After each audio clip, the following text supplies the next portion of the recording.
Todos y todas, quiero agradecer la presencia a nuestro señor ministro de Salud, el doctor Ginés González García, y a la doctora Carla Bisotti, nuestra secretaria de Acceso. Cuando me tocó asumir frente al INC, uno de los objetivos especiales con los que intentamos marcar la impronta en la actual gestión es brindar apoyo y herramientas a todos los actores del equipo de salud que trabajan con esta enfermedad tan importante que es el cáncer.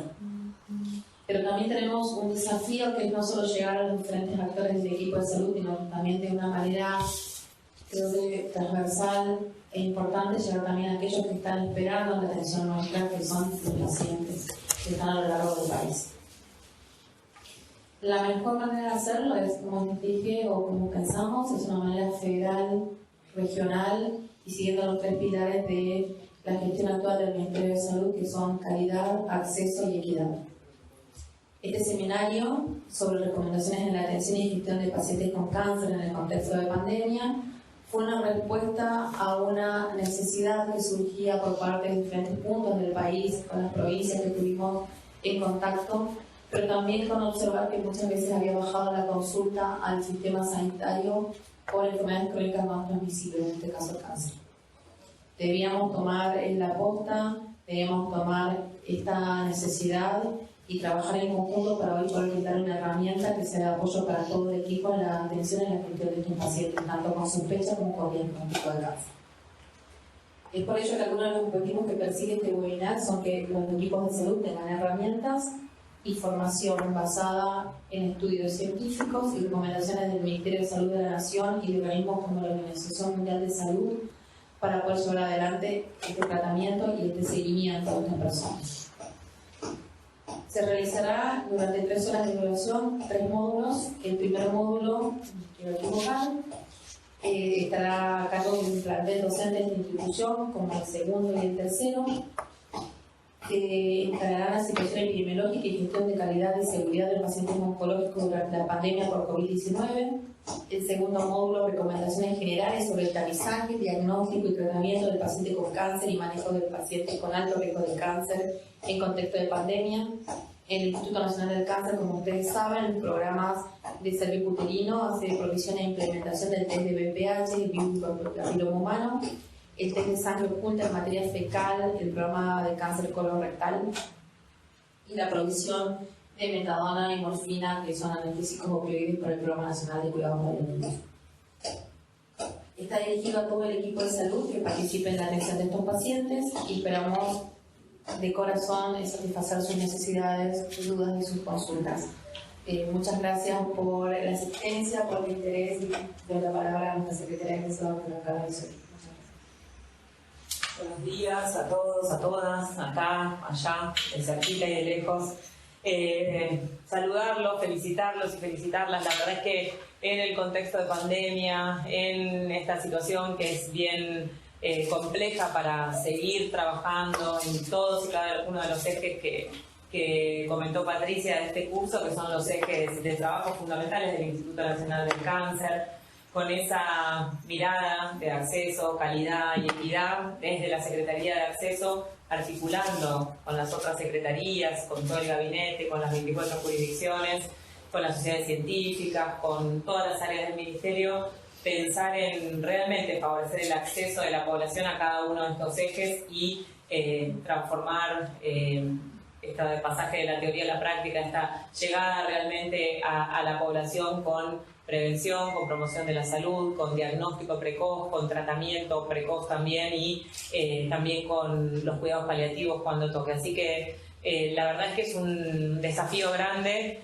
El objetivo que siempre nos plantea Ginés es construir sobre lo construido, avanzar sobre todo lo que se ha trabajado y fortalecer lo que se necesita fortalecer, así que en eso estamos arrancando también desde el Instituto Nacional del Cáncer con mucho trabajo que ha realizado Patricia y todo el equipo en volver a ponerlo en marcha así a pesar de la pandemia, digamos, en el contexto del volver a organizarse con todas las medidas de cuidado, de prevención para los trabajadores y las trabajadoras y ya el contacto con las jurisdicciones, con los profesionales de la salud, con cada persona que presta cuidado a pacientes con cáncer. Así que cuenten con la Secretaría, cuenten con nosotros para todo, para trabajar en conjunto, para empujar, para fortalecer y para seguir favoreciendo el acceso de la población a la salud. Así que muchísimas gracias y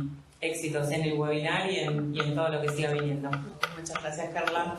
Y bueno, damos la palabra al doctor Eugenio González García, nuestro ministro de Salud de la Nación.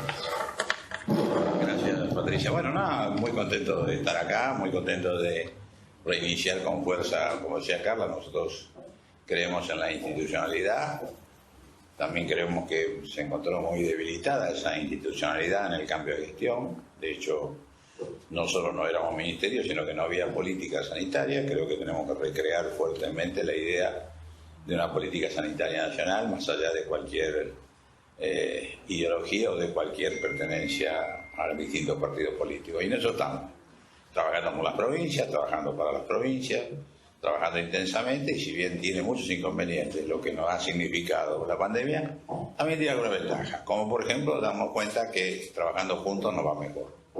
Y hoy es un ejemplo mundial la situación de cómo aborda la Argentina la pandemia, porque es un país federal, es un país difícil, como son los países federales, para hacer políticas únicas. Sin embargo, en salud hoy tenemos una política única, y parte de esa política única es recrear, ampliar y mejorar esta institución, que hoy tengo el gusto de poner en funciones a una persona que conozco hace muchos años y sé de su pasión, su capacidad, sus ganas, y por supuesto de todos ustedes, los que nos están viendo ahí, porque todos somos útiles, todos somos necesarios y todos somos importantes. Y en ese sentido, como digo siempre,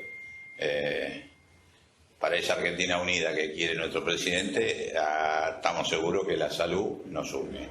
Gracias a todas, gracias a todos, y nos seguiremos viendo muchas veces, tratando de siempre tener como eje la mejor salud para todos los argentinos. Gracias. Bueno, muchas gracias por estar. Le damos la bienvenida al primer webinar sobre recomendaciones en la gestión y atención de pacientes con cáncer en el contexto de pandemia por COVID-19.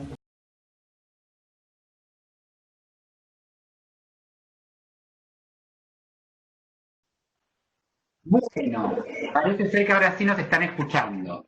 ¿Cómo están? Muy buenas tardes a todos y a todas. Les pedimos disculpas porque tuvimos un pequeño inconveniente técnico.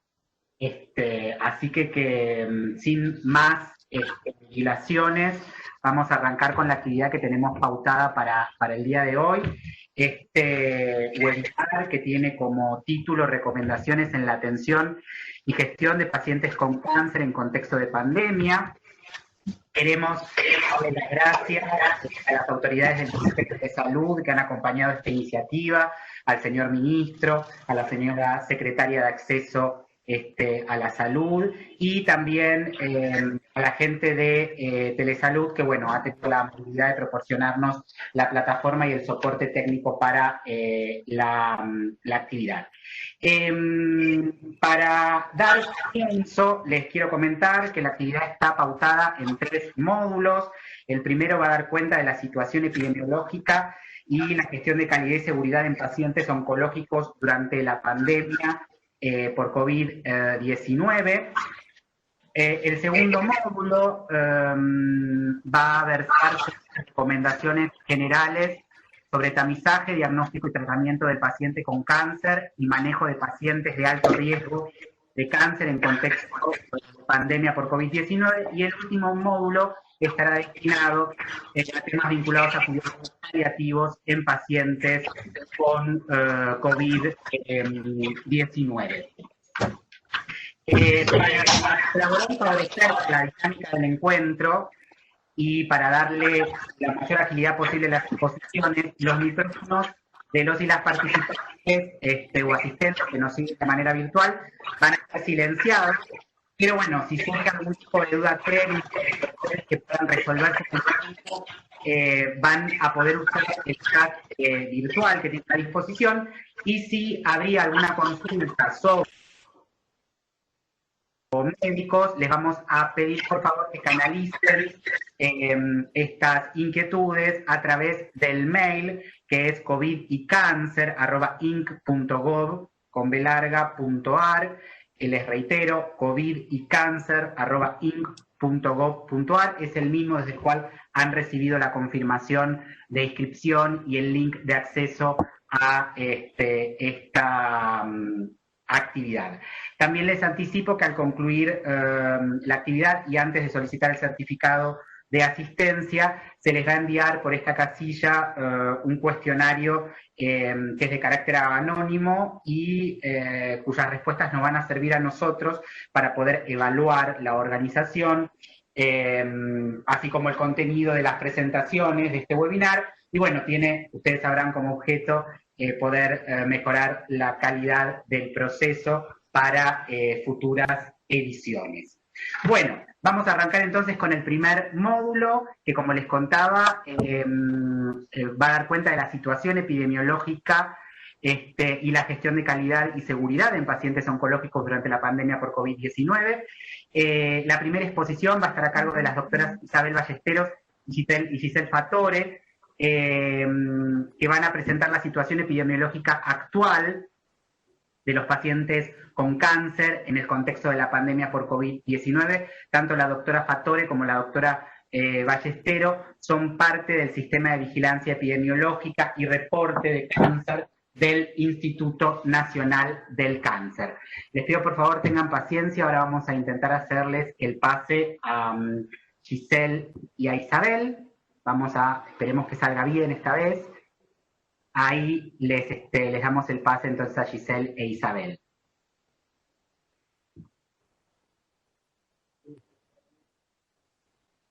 ¿Nos ven? Hola. Hola. ¿Nos ven y nos escuchan? Sí, las escuchamos bien, Giselle e Isabel. Así que adelante. Vamos entonces. Hola, bueno, buenas tardes. Nuestra presentación va a versar sobre, muy brevemente, la situación epidemiológica del cáncer en Argentina y algunos primeros indicadores sobre la relación entre COVID y cáncer al 4 de agosto en población general. Estos serán los ejes de nuestra presentación. Bueno, nuestro país presenta, según estimaciones de la IARC, una tasa de incidencia de 218 casos por 100.000 habitantes en forma conjunta entre hombres y mujeres, que nos posiciona en una situación de país de incidencia medio alta en el contexto internacional.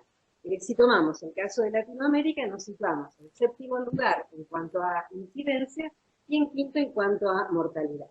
Pero cabe destacar que la mortalidad, tanto en hombres como en mujeres, a partir del año 2004, viene descendiendo de manera sostenida. Ahora, la ocurrencia del cáncer no es homogénea en las diferentes poblaciones. Sabemos que la incidencia, por ejemplo, es mayor en sociedades industrializadas, pero a la hora de analizar la mortalidad, el 70% ocurre en países de ingresos medio bajos. Si pensamos en COVID, ya van publicándose varios trabajos que también dan cuenta de desigualdades en diferentes grupos poblacionales.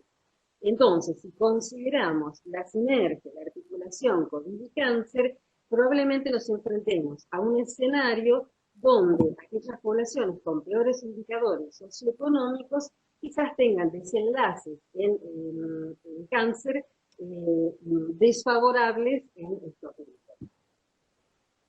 Bien, estos mapas dan cuenta de la mortalidad por cáncer, considerando todos los sitios tumorales en Argentina en el año 2018, y si hablamos de desigualdades, digamos, estos mapas son muy potentes para poder ver la heterogeneidad en la ocurrencia de la mortalidad por cáncer en las diferentes jurisdicciones de nuestro país, tanto en el caso de los varones como en el caso de las mujeres. Este mapa lo que agrupa es la mortalidad de las tasas afectadas por edad en quintiles de mortalidad para las provincias. Este gráfico da cuenta de la mortalidad, también tasas ajustadas de mortalidad por población estándar internacional, para Argentina para el 2018. Este es un análisis nuestro de principios de año, donde se muestran, en este caso, las tasas ajustadas de mortalidad por los diferentes sitios tumorales específicos, que en conjunto los que se muestran concentran el 80% de los diferentes tumores malignos. Lo que tenemos que ver, así como relevante, es que los primeros 4 sitios en varones corresponden a pulmón, cáncer colorectal, próstata y páncreas. En las mujeres, el primer sitio tumoral en cuanto a mortalidad es mama, en segundo lugar está pulmón, tercero cáncer colorectal, cuarto cáncer cervicuterino. Y lo interesante para destacar es que los 3 primeros sitios tumorales, tanto en hombres como en mujeres, se corresponden con los sitios de mayor frecuencia en el orden internacional. No solo a nivel mundial, sino si consideramos los países que tienen un índice de desarrollo humano elevado, como es el caso de nuestro país. Bueno, ahora, digamos, ya abocándonos a relación entre COVID y cáncer, vamos a presentar datos que nos proporcionó la Dirección de Epidemiología del Ministerio de Salud al 4 de agosto, o sea, hace 3 días atrás. Podemos ver en la línea del medio, ya directamente en la línea de los casos confirmados, que al 4 de agosto hubieron 213.535 casos confirmados de COVID. En el día de hoy hubieron 228.000, así que bueno, no hay tanta diferencia. De estos casos confirmados, 1.844 correspondieron a pacientes COVID positivos, pero que en el registro al Sistema Nacional de Vigilancia de la Salud figuraban como portadores de enfermedad oncológica como comorbilidad. Estos pacientes con enfermedad oncológica y COVID positivos representaron un 0.9% del total de los casos confirmados. Cuando vamos a ver los fallecidos, que al 4 de agosto eran casi 4.000 pacientes fallecidos COVID positivos, la letalidad global, digamos, de estas muertes sobre los casos confirmados totales, correspondió a un 1.9%, la misma que en el día de hoy. O sea, se sigue manteniendo esta letalidad global. Ahora, dentro de esas casi 4.000 muertes, 279 correspondieron a pacientes oncológicos. Estas muertes de pacientes oncológicos, pacientes COVID positivos, pesaron un 7% sobre las muertes totales en pacientes confirmados. Ahora, cuando analizamos la letalidad en los pacientes oncológicos COVID positivos, está haciendo un 15%, pero tengamos cuidado, seamos cautelosos al analizarla, porque nosotros sabemos que el grueso, la mayoría de los pacientes oncológicos tienen diagnóstico de su enfermedad más allá de los 60 años. Y la letalidad va aumentando por cada década a tal punto que los mayores de 60, en un estudio del 17 de julio, tenían una letalidad global, los confirmados mayores de 60 años, de un 10.2%. Y esta letalidad va aumentando a medida que aumentamos en edad.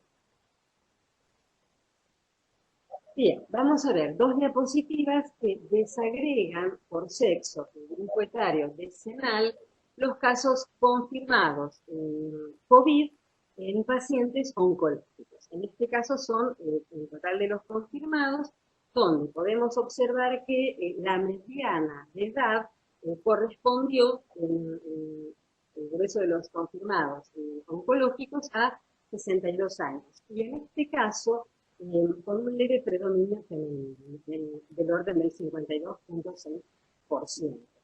De todos estos pacientes confirmados, el 11%, prácticamente el 11%, requirió ingreso en unidades de cuidado intensivo. comparativamente con un 1,6% de los casos confirmados globales. La esta diapositiva también distribuye los casos confirmados de pacientes oncológicos, pero en este caso fallecidos por sexo y grupo etario, y a diferencia del anterior, vemos que la mediana de edad se corre a los 73 años, siendo en este caso un predominio masculino, un 56,6%. Bueno, y esta tabla que quizás no se llega a apreciar muy bien, pero bueno, queda grabado, o sea, se puede volver sobre esta tabla, lo que desagrega por jurisdicciones de nuestro país es, en la primera columna, los casos confirmados, en la segunda, los casos confirmados con antecedentes de enfermedad oncológica, la tercera columna es qué porcentaje de los pacientes oncológicos COVID positivos representaron sobre el total de confirmados. La siguiente columna, el número de fallecidos en pacientes COVID positivos con antecedentes de enfermedad oncológica, y en la última columna, cuánto pesaron las defunciones de los pacientes con cáncer positivo sobre las defunciones totales. Buenos Aires y la ciudad de Buenos Aires tienen indicadores muy parecidos al país, porque entre las dos jurisdicciones, el AMBA, básicamente, aportan un 85% de los casos confirmados. Pero, por ejemplo, el porcentaje sobre pacientes oncológicos con COVID confirmado, o sea, es de destacar, por ejemplo, Catamarca, que tiene un 5% sobre el total de confirmados, o, por ejemplo, Misiones, que tiene casi un 4% sobre el total de confirmados. Cuando vamos a ver el peso de las muertes en pacientes fallecidos, en pacientes con cáncer y COVID, por ahí se destacan, por ejemplo, Córdoba, que tiene un 14%, Entre Ríos 11%, Río Negro 13%. Digamos, como para que cada jurisdicción pueda analizar los determinantes de estos indicadores, pero sabiendo al mismo tiempo que estos datos, dado la dinámica de la pandemia, estos datos cambian permanentemente. Bueno, paso la voz a Gisela. Hola. Bueno, entonces, para hablar un poco de los factores de riesgo, como todos sabemos y como pudimos para Isabel, los pacientes con cáncer por un compromiso inmunológico tienen mayor riesgo de infecciones, entre ellas el COVID, y bueno, los estudios internacionales han mostrado que la incidencia de COVID en los pacientes con cáncer es mayor a la población general. Y sigue también mayores los indicadores de complicaciones y muertes. Y es especialmente ante la presencia de factores de riesgo. Y los factores de riesgo que han sido identificados tienen que ver, algunos son compatibles con la población general, como la edad avanzada, el sexo masculino, la presencia de enfermedad cardiovascular o comorbilidades, pero también algunas funciones específicas relativas al tumor. Por ejemplo, los pacientes con cáncer de pulmón o con neoplasias hematológicas tienen mayor riesgo de desarrollar formas severas y muerte, así como también aquellos que están en un estadio tumoral avanzado o que presentan un cáncer activo versus los que están en una enfermedad en remisión. Por otro lado, lo que ha suscitado cierta controversia es que la relación entre las complicaciones y muerte en relación al COVID con el tratamiento antitumoral establecido en el mes previo al contagio. Y esto es en función de unos estudios que fueron realizados en China al comienzo de la pandemia y que justamente mostraron que el tratamiento oncológico, sea por quimioterapia, radioterapia o cirugía incluso de inmunoterapia, se asocia a un riesgo 3 a 5 veces mayor de complicaciones y muerte que en aquellos pacientes con cáncer que no habían tenido el tratamiento previo. Sin embargo, estos estudios tienen algunas cuestiones metodológicas que hay que considerar. Por ejemplo, que 2 de ellos fueron cohortes retrospectivas, solo uno fue una cohorte prospectiva y que el número de pacientes incluidos fue muy bajo. De hecho, uno tuvo 18 pacientes y otro 28. Esto, si bien generó algunas cuestiones, esta hipótesis dio lugar a cambios globales en los patrones de prescripción de los tratamientos oncológicos en este contexto de pandemia. Bueno, y un poquito más adelante en el tiempo, cuando la pandemia llegó a otros países y se pudieron desarrollar otros estudios de cohorte, esta asociación no se confirmó.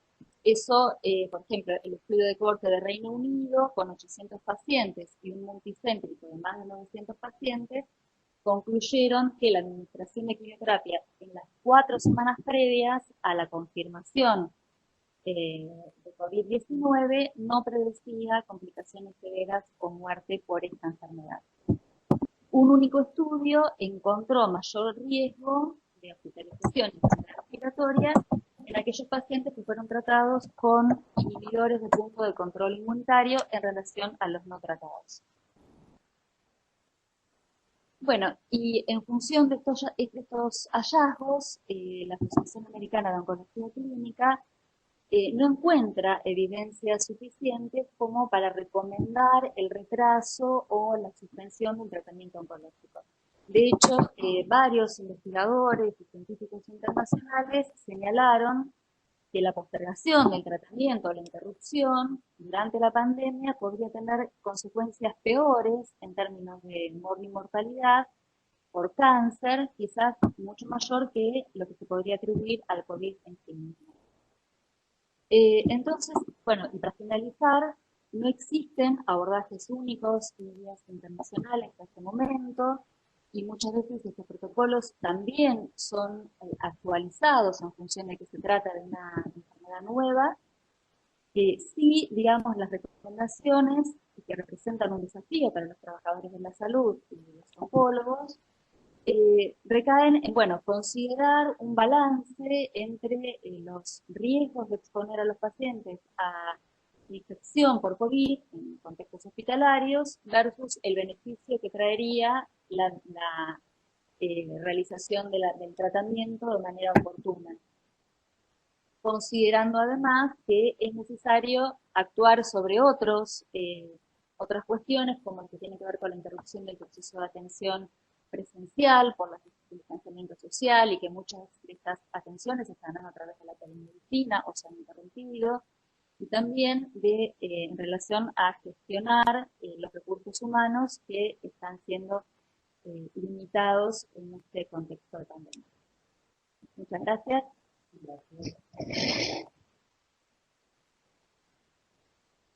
Bueno, muchas gracias Isabel y Giselle.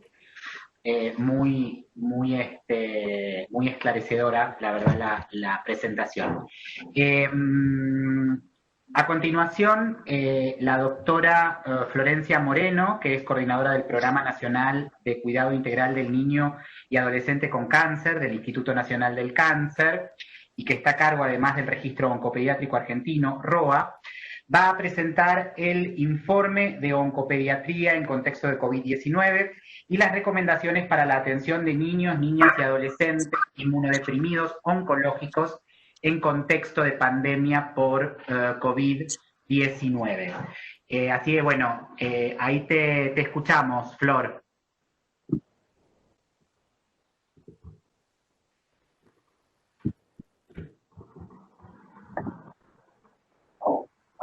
Sí, buenas tardes, ¿me escuchan? Flor.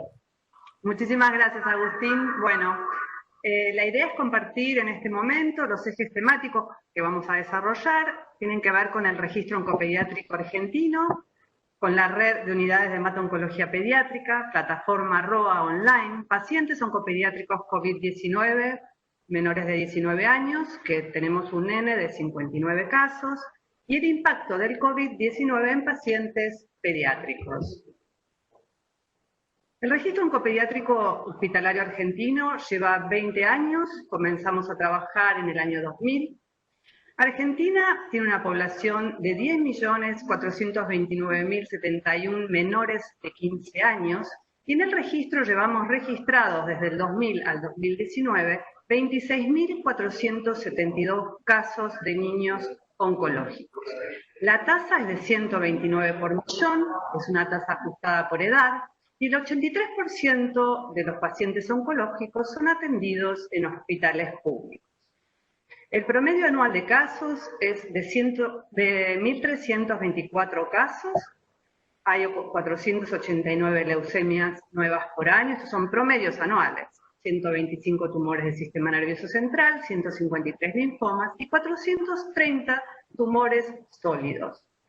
El 91% está registrado en el registro oncopediátrico hospitalario argentino. El 91% de los casos estimados para Argentina. Esta es nuestra red de unidades de hemato-oncología pediátrica. Tenemos 30 unidades en hospitales públicos, 20 unidades en centros privados, representadas por 17 provincias y la ciudad autónoma de Buenos Aires. Es la primera causa de muerte por enfermedades en el grupo entre 5 y 15 años de edad, precedida solo por accidentes. La tasa de mortalidad por cáncer pediátrica es de 38 por millón en menores de 15 años, lo que representan aproximadamente entre 350 y 400 muertes por año. Tenemos 9 registradores en el Instituto Nacional y hay más de 58 oncólogos que cargan activamente en nuestro sistema de registro. Esta es nuestra plataforma ROA, esta es la ficha de registro de nuestros pacientes, donde se ingresan online en tiempo real. A partir de la pandemia, incluimos dentro de nuestro registro un anexo que es de los pacientes COVID-19 positivos. Desde que comenzó la pandemia, llevamos registradas hasta la semana 31, la semana epidemiológica, 59 casos, de los cuales más del 50% están representados por leucemias, le sigue con el 22% los tumores del sistema nervioso central. El 61% de los casos confirmados son residentes de la provincia de Buenos Aires y la ciudad autónoma. El 84% de los casos, el diagnóstico se hizo en Cava y Buenos Aires. El 32% corresponden al grupo etario de 5 a 9 años, mientras que el 28% en el grupo de 10 a 14 años. El 51% de los casos correspondieron al sexo masculino. En relación a los síntomas, el 53% fueron pacientes sintomáticos, el 31 pacientes que representan el 53%. 26 presentaron fiebre, el 84%, y su duración fue menor a 3 días en el 88% de los casos. Los pacientes asintomáticos fueron el 47% y el 46% de esos pacientes tuvo previo a procedimiento el COVID positivo. O sea, antes de hacerse algún procedimiento, ya sea cualquier situación en relación al paciente, se les realizó el test y dio positivo. El 36% fue por contacto estrecho y el 18% fue pretraslado del paciente. El 38% de los pacientes presentaban neutropenia al momento del diagnóstico del COVID. De este total, 15 tenían diagnóstico de leucemia. Y 8 de esas leucemias cursaban neutropenia y fiebre.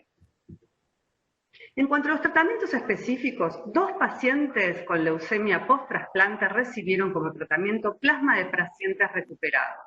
Uno por encontrarse entre los 100 días post-trasplante y el otro por tener enfermedad injerto contra huésped no controlada.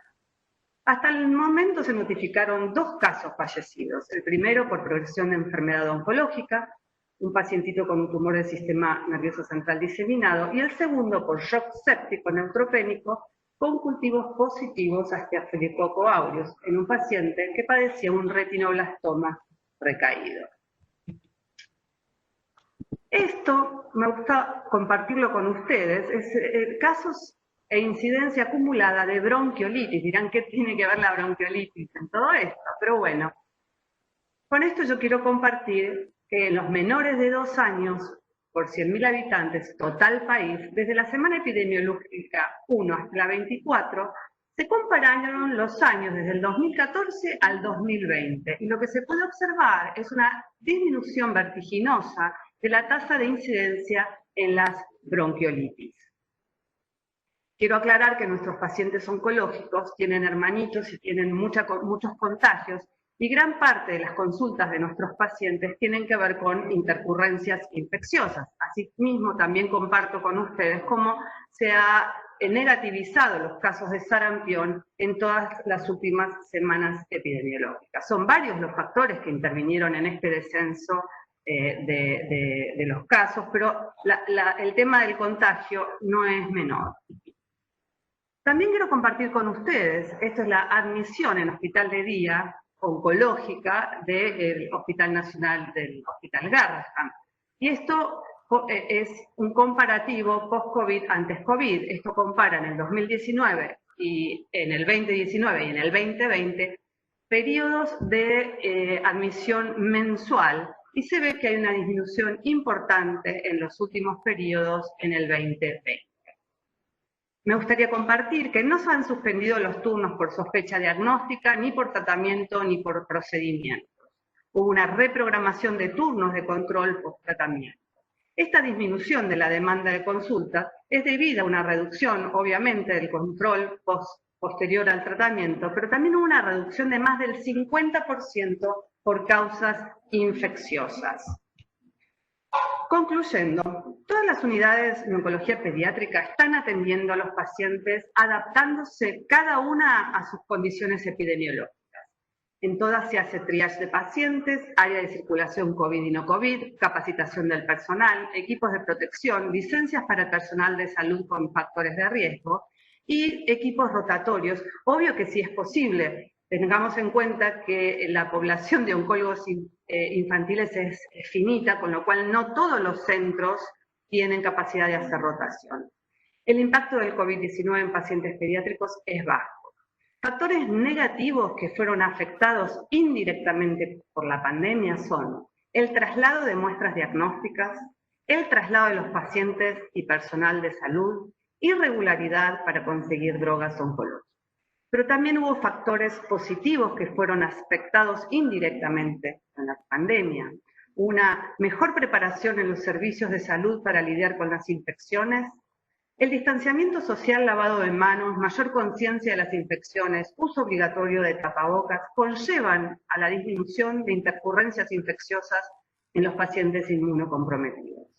Y el uso de la telemedicina, y aquí estamos, entre profesionales y con los pacientes, fue un gran hallazgo. Bueno, muchísimas gracias y pasamos la presentación a quien continúa. Muchas gracias, Florencia, qué interesante el panorama que nos comentaste.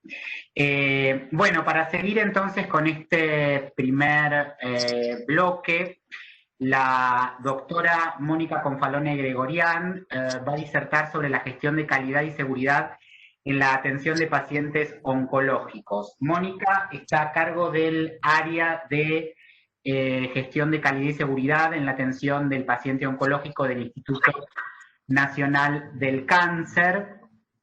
Téngannos ahora un poquito de paciencia y ya le vamos a dar el pase a Mónica.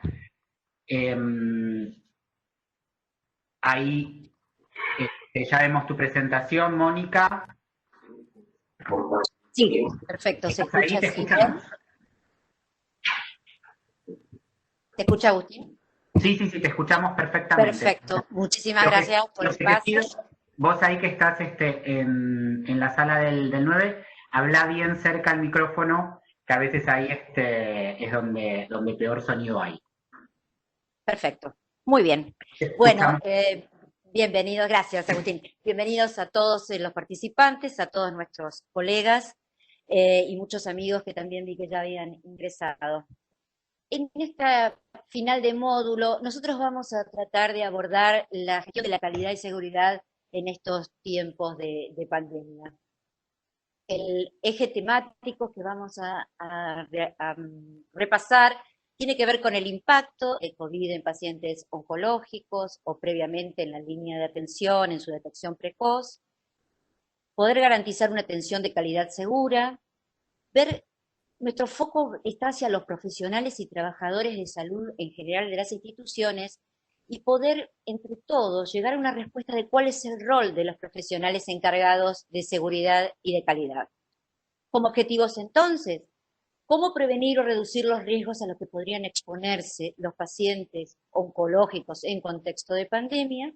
Y el rol del encargado, comité, experto de calidad y seguridad para la organización de una institución. Con este gráfico quería destacar algunas cosas, que las huellas de la pandemia todos estamos viviendo, muchas de ellas, pero hay una primera ola, que es en la que uno actúa urgentemente, que es sobre la morbimortalidad inmediata que la enfermedad de COVID-19 produce en las personas.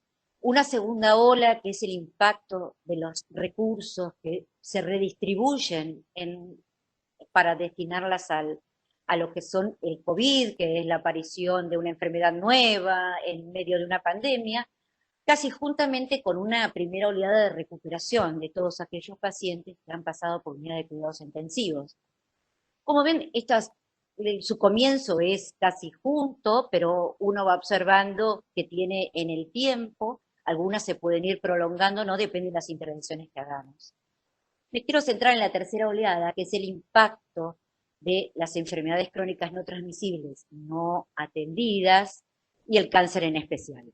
Esto no es porque el sistema de salud no haya hecho pocos esfuerzos en continuar los tratamientos. Veremos a lo largo también de este webinar y todos ustedes que están en la atención que se han hecho esfuerzos inmensos para la atención.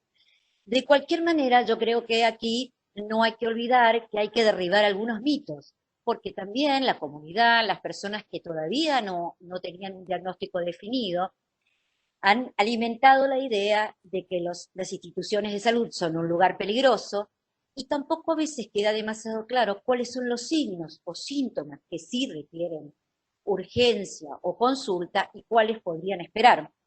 Debido a la necesidad de una herramienta como el aislamiento social y preventivo, debemos entonces adecuar y tratar de dar respuestas y llegar a la comunidad para mostrar cuáles son estas cosas importantes.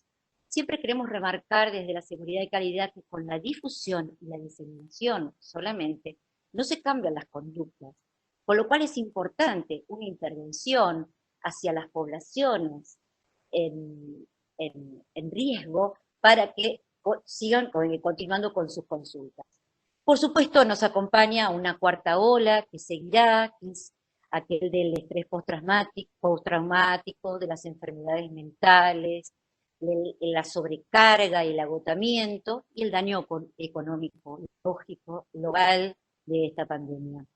Bien, entonces estamos de acuerdo que una atención de calidad en oncología, en el camino de los pacientes oncológicos, se basa en 4 principios, que es estar centrada en el paciente, es decir, en el camino que recorre el paciente, que sea accesible, coordinada y basada en evidencia científica.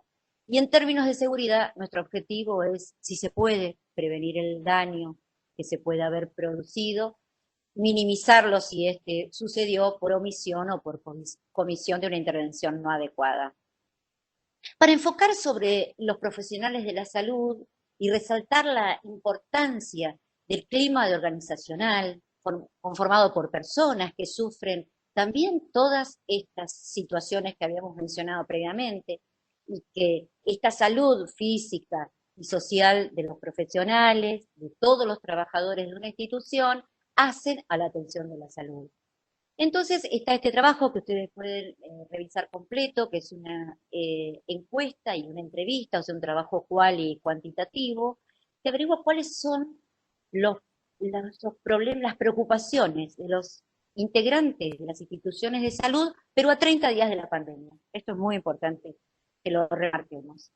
Y enseguida entonces aparece la dimensión humana de las preocupaciones de la pandemia, porque estuvo conformado por más de 5.000 personas que se le hizo la encuesta, representado por los subsectores público, privado y obra social, por las profesiones y los distintos lugares que ocupan en una institución, representativo, y a 30 días quienes coincidieron independientemente de su formación de base, de su lugar en la institución o del subsector al que pertenecía, era que hubiera una inadecuada disponibilidad de equipos de protección personal. Sabían que desde el gobierno nacional y los gobiernos provinciales se daban una determinados equipos de protección personal y tenían miedo que esto no fuera sostenible en el tiempo. Y además, muchos de esos, y algo interesante, como se preguntaba también por la dimensión de la capacitación, ya la habían recibido, los comités de crisis se formaron rápidamente, pero aún estando capacitados sobre la enfermedad en general o sobre el uso de equipos, no se autopercibían como hábiles para enfrentar estas cosas.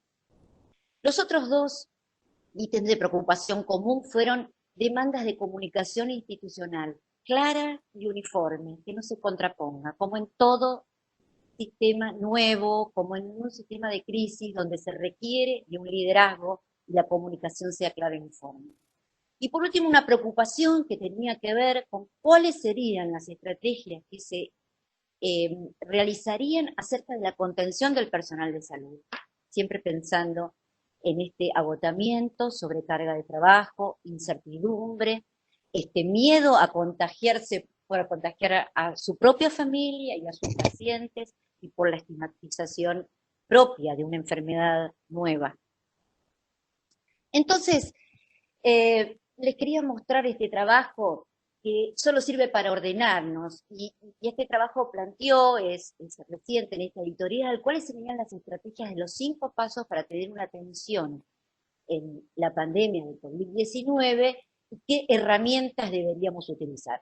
Entonces es aquí cuando, antes de que veamos esas herramientas que para ustedes serán todas conocidas, es que pensamos que el rol de los profesionales encargados de seguridad y calidad tienen una claridad sobre la teoría de sistemas, sobre la necesidad de comunicación efectiva, de liderazgo, acerca de la gestión de riesgos y de una importancia de un clima organizacional y unas condiciones de trabajo adecuadas para tener atención en salud. Entonces, estas 5 estrategias, y vamos a ir viéndolas, la del fortalecimiento del sistema, tratamos de poner cuáles serían los roles que este experto en seguridad y calidad podría apoyar. Acerca de la evaluación es muy importante el punto de partida. Cada institución sale un diferente punto de partida acerca de sus procedimientos seguros y de calidad. Es importante entonces que pueda hacer esa evaluación, ese listado de chequeos, pero que ahí siga un paso más y trate de filtrar y resumir todas estas experiencias y evidencias que en este corto tiempo de pandemia han sido relatadas por demás instituciones. La capacitación, y la capacitación en términos muy importantes, de entrenamiento y de simulación de habilidades, que es cuando los trabajadores de la salud dicen, bueno, en esto tenemos que reforzarnos, asesorar y apoyar a los líderes en todos los niveles, reforzando la ayuda mutua y el trabajo en equipo y la protección del personal en su bienestar general. El otro de los puntos es tratar de hacer el compromiso con los ciudadanos, con los pacientes y con sus familias. Algo que de la seguridad y en la calidad siempre hablamos cuando decimos que hay que otra vez retomar la atención centrada en la persona, y cuando nosotros hablamos de nuestros pacientes oncológicos o haciendo en los distintos subsectores, detección precoz a través de tamizaje, debemos recorrer el camino del paciente, ¿sí? Para poder entonces pensar tal cual su recorrido, qué cosas podemos ir mejorando, identificar herramientas de autogestión y convocar a los representantes de los pacientes. Para reorganizar los servicios hay muchas funciones que puede cumplir. Una vez reorganizado el flujo COVID o no COVID ante el inicio de la pandemia, es muy importante que se vuelvan a revisar todos los procedimientos y los caminos de los pacientes. Es importante los talleres en el lugar de trabajos en equipo y de, como nunca, apoyo a las decisiones clínicas. Ese lugar donde se pueda sentar a reflexionar sobre el momento, las actividades que estamos llevando, cómo tenemos el proceso, y que se abra una comunicación abierta, efectiva, donde sea una fortaleza que cada uno de los integrantes de una institución pueda decir cómo se siente y cómo lo puede resolver. Bueno, de la gestión de riesgos siempre hemos hablado que es identificar, analizar todas las posibles fallas del sistema, pero que esto no se restrinja a lo que es COVID, sino también a toda la atención del paciente y organizar el monitoreo de estos procesos claves. La enfermedad es dinámica, pero nuestra atención en salud sabemos que también es una intervención compleja, con muchos actores, muchas enfermedades dentro de lo que es el cáncer, de muchos estadios, de manera que los procesos claves deben ser permanentemente monitoreados y corregidos. Y acá, captar esas oportunidades de mejora tiene en el experto de seguridad y calidad un lugar muy importante, promover esta cultura de seguridad no punitiva, donde la gente pueda expandirse. La resiliencia, que es una palabra que hemos escuchado mucho también, pero también que es la capacidad de sobreponer el dolor que los mismos trabajadores de la salud sienten, este agotamiento, estos temas personales que se entrecruzan en el crecimiento y poder realmente tener un aprendizaje. Entonces, mapear, diseñar y rediseñar los procesos de atención y los programas de implementación rápida es algo central, y contribuir con, cuando se monitoree y haya datos, en ver por qué se ocurren los desvíos y darle una explicación a esto y un sentido. Entonces creemos que desde la calidad y seguridad de cada institución y a nivel general podemos contribuir en el proceso de una reorganización global de la institución, a partir del contexto particular de la institución, en qué ciudad y en cuáles de nuestras provincias está, aportando la experiencia acerca de no solo cómo hacer, sino también por qué hacer. Y es muy importante que el resto de los trabajadores entienda por qué se hace. Ayudar a evaluar en este diagnóstico de partida, desarrollar implementaciones rápidas como lo requiere el momento, ayudar a reunir evidencias y experiencias, seleccionando las más útiles, acompañar, alentar y comprender que estas nuevas prácticas que se suman, o las mejores prácticas, mejorar las prácticas existentes, requiere de cambios de hábitos, de actitudes, de comportamientos de nosotros como personas, y no se dan todas al mismo tiempo. Entonces recordar, para también los que dirigen las instituciones, para los líderes, para todos, que no puede haber una seguridad en la atención del paciente sin seguridad del personal de la salud. Y contribuir también, por último, a rescatar las lecciones aprendidas de lo vivido como organización hasta este momento en términos de seguridad y poder estar con empatía hacia todos los sentimientos de cada uno de los trabajadores. Muchas gracias por su atención. Muchas gracias, Mónica. Muy interesante, la verdad. También les agradecemos a Florencia, a Giselle y a Isabel que fueron parte de este primer módulo que concluimos con esta presentación de Mónica.